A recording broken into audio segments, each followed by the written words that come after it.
Hello indie game fans, there are next to no games releasing this week due to the Steam summer sale, which is not a bad thing since a game's visibility is greatly reduced since the sale takes over the entire Steam store page, but yet there are still games coming out, beginning with Templar 2, a side-scrolling action platformer title that looks okay, although I don't know if there's a Templar 1, having some impressive looking animations but doesn't exactly translate into the gameplay. It's kind of rough but might have its charm, so maybe give this one a look. God only knows why.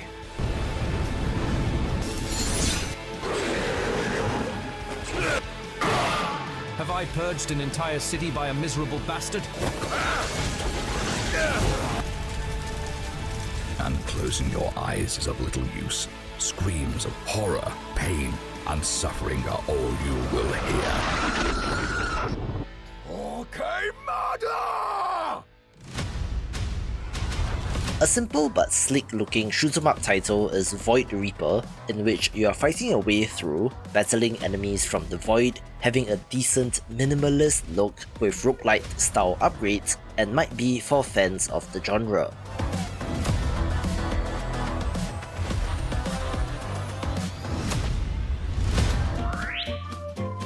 I've heard of this board game from way back when, so it's nice to see the digital adaptation named MACHI KORO with everyone making it to Steam, looking polished, and I'll leave you to the developer. Hi there! I'm Kuromi, your MACHI KORO navigator. Do you all know about MACHI KORO? MACHI KORO is a popular board game where you roll dice and build your very own town. It was released in 2012 and is played all around the world.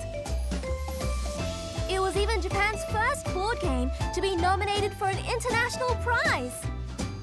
The rules are simple, so we recommend it for people just starting out with board games and for playing with children. This board game that everyone can enjoy, MACHI KORO, and its sequel, MACHI KORO 2, will be released as a digital game. MACHI KORO with everyone! You are an urban planning advisor, and your objective is to grow your town faster than your opponents. Roll the dice, earn coins, and build various establishments in your town. The first player to build all 4 landmarks, the symbols of the town, will win. MACHI KORO with everyone can be played with 1 to 4 players. In online matches, you can play with friends who live far away and even with people from different parts of the world. Not to mention the nice performances and fancy effects exclusive to the digital version make the game twice as fun. So, how about rolling the dice and building a town just the way you imagine? Love indie games? Sign up to my newsletter to get a weekly dose of what's hot, along with some news and of course, weekly game giveaways, so if interested, link is in the description below.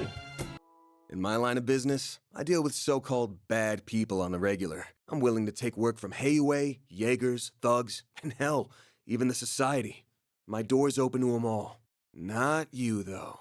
You're a special kind of bad. Okay, so this next title is not an indie game and technically released in 2021, but we are getting English language support for The Legend of Heroes Trails Through Daybreak this week. It is already available on Steam, but if you're a JRPG fan and have been waiting, this is the week. Having an action-time turn-based combat system that appears to move the combat along.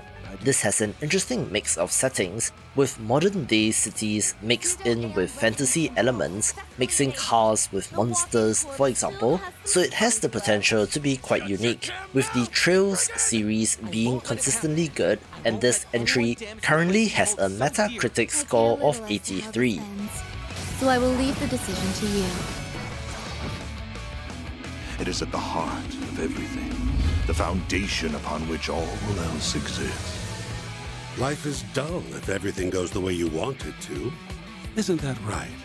My life's been a living nightmare for more than a decade now. Van, no! You can't! So how does it feel? Tell me. Tell me! You picked the wrong day to mess with me!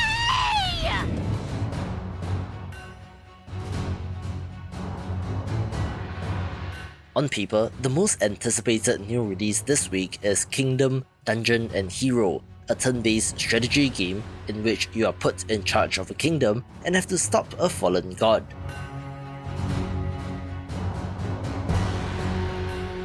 It looks very menu-driven, so you are recruiting troops, constructing buildings and tweaking your economy through the UI, also having dungeon exploration with hero characters that are abstracted to a little mini-map as well. Additionally, there is a larger strategy layer of managing your kingdom, conquering enemy settlements and taking their land, with, I assume, a whole underlying economy system to drive the entire thing.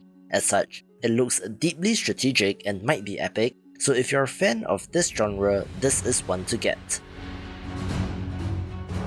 This one's for indie game developers. The free indie game marketing resources are ready, so sign up via the link in the description below to get it in your mailbox. A title that made me go, okay, sure, why not, is Calculate It, which, according to the developer, is a calculator roguelite which involves getting to a certain value within a certain number of button presses, so let's see if this is interesting.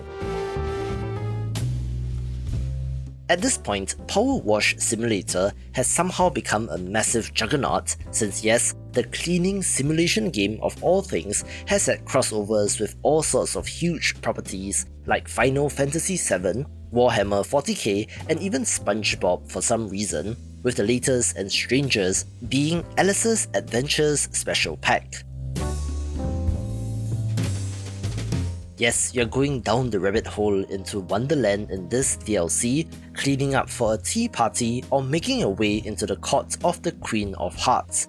It's just so weird and interesting that they managed to continue to form partnerships like this, so kudos to the team, and I wonder what is next from them. Here's an interesting release that console players might have been waiting for, since the Souls-like RPG Bleak Faith Forsaken is coming to PlayStation 5 and Xbox Series X this week, after first releasing on PC back in March 2023. This is set in a location known as the Omni Structure, a massive, ever-changing place, with the game having an open world structure so you are free to explore. It has reviewed okay on Steam, although it did have its share of technical issues at launch, which appears to have been smoothed out, so maybe the console release would be of interest, although I don't know if releasing your Souls-like game 2 weeks after Shadow of the Erd Tree is a good idea. Watch this video for more Souls-like games.